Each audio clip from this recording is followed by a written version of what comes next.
Good evening and welcome to my journey on GBC News. My name is Beatrice Senaju. On my journey today, I am taking you to the Nkofieho Caves of Life at Kwahu in the Kwahu South District of the Eastern Region. The caves served as protection for the Kwahu people from their warriors between 1630 and 1660 AD. Join me on this ride to the Nkofieho Caves of Life. My journey to Kwahu in the Kwahu South District took about 4 hours.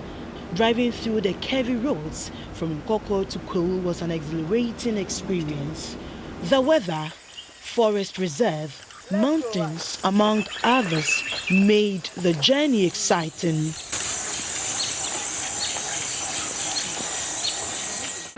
Kwahu is the best place to be in Ghana, especially during Easter holidays.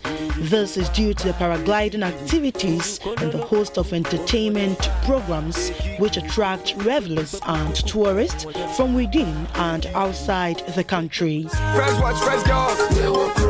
Where am I? I'm Shafe, I'm Kwajalami. When I got to Obo, the place looked as though it was a ghost town. The hustle and bustle that is seen during Easter festivities were absent and the streets were virtually empty.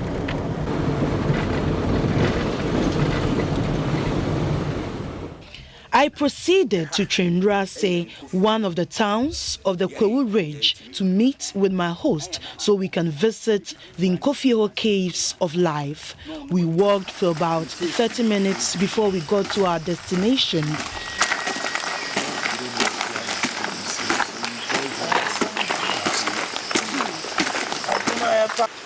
I'm at the entrance of the Nkofieho Caves of Life. History has it the caves served as a sacred protectorate for ancient warriors who migrated from the Ashanti Kingdom to save themselves.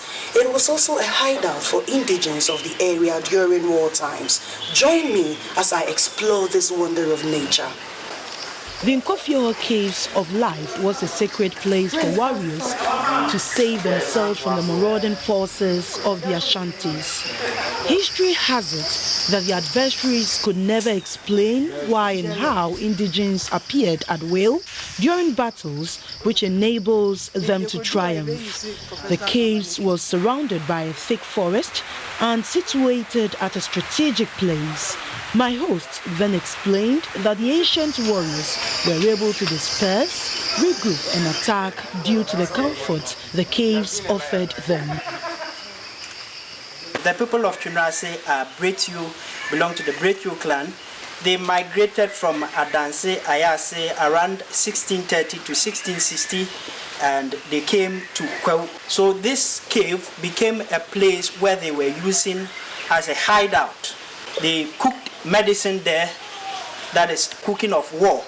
So when they prepare the medicine and they come out, anyone that they see, they sprinkle the medicine upon the person and the person becomes fully charged and join them in fighting. Upon whetting my appetite with the history behind the caves, I was eager to see things for myself. One could not walk through the forest to the caves freely. This is due to the slopey and hilly nature of the pathway. Climbing ropes are used as climbing aids. Wait a minute. All right. You can see how I'm panting. We are now entering into the caves and we need this torchlight to enable us to see because inside the cave is very dark and I must confess that the temperature in here is like you are in an air-conditioned room. So join me as we explore the beautiful nature of the Nkofieho Caves. When I finally entered the cave, all I saw was two huge mountain rocks about 30 inches in width. I couldn't see the sky whilst in the cave. This is because the top of the cave is conical in shape. That explains why no raindrop has ever touched the grounds of the cave.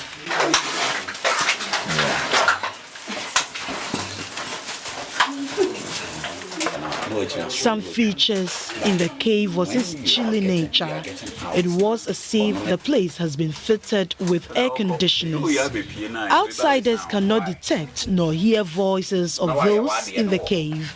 It is for this reason why the ancient warriors were not traced by their adversaries.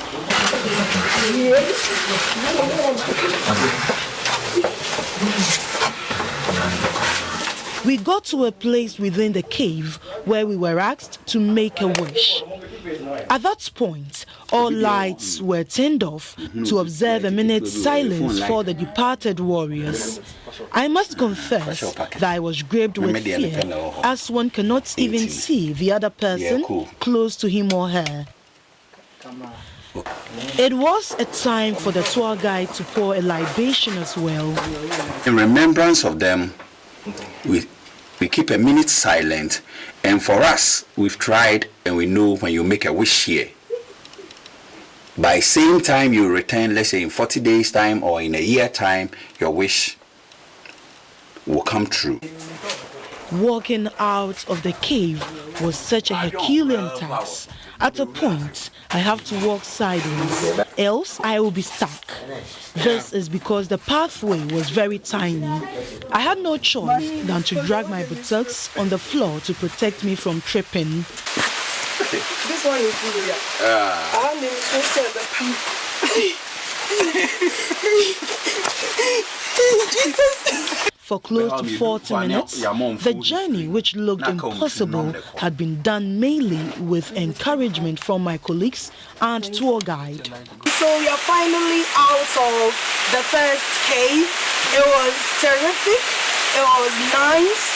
The atmosphere, the environment, it was slippery at the time, and the place was so cold. And one fascinating thing that blew my mind was the place that you need to make a wish. Some tourists I met also shared their experience with me. It's just a wonder how people can use that as an escape route to hide from warriors. Like in there, it's just too scary, too dark. And the experience of what runs through your mind, trying to imagine what they went through during those times they used this place as a hideout. I think it's a wonderful experience. I think it's a good place. Maybe once in a while, you can gather your friends, family, or church people, and come around, come have a feel of nature. Nature is really nice, very good experience.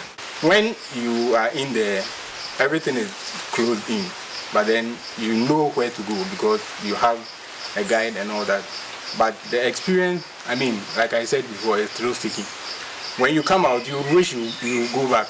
Mr. Asaribediako was my tour guide and has this to say.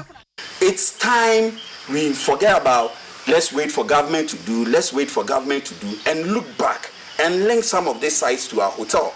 It's about time they all look in this direction, and it will provide jobs. And we, the young ones, wouldn't think of traveling to Accra or elsewhere. Unlike they visiting other countries, going to Kenya, Dubai, saying they are going for tour, they should look at what they have. Mr. Bediako called on the Ghana Tourist Board and other organizations to provide them with ladders and ropes to make the climbing easier. Every day when I wake up and look at this site and I begin to think about the disabled, they will say, you are not making things friendly for us to also come here. We're looking at ways and means to get some ropes, some ladders that can help disabled to also at least experience what we have. We're calling on insurance companies too. It's about time they think of some of these things coming to provide insurance for some of these sites, and I think it will help. And oh yes, I was told no raindrop has ever fallen on the grounds of the Nkofieho caves, and just when I was exiting, it started raining. I must confess that no rain touched any of us.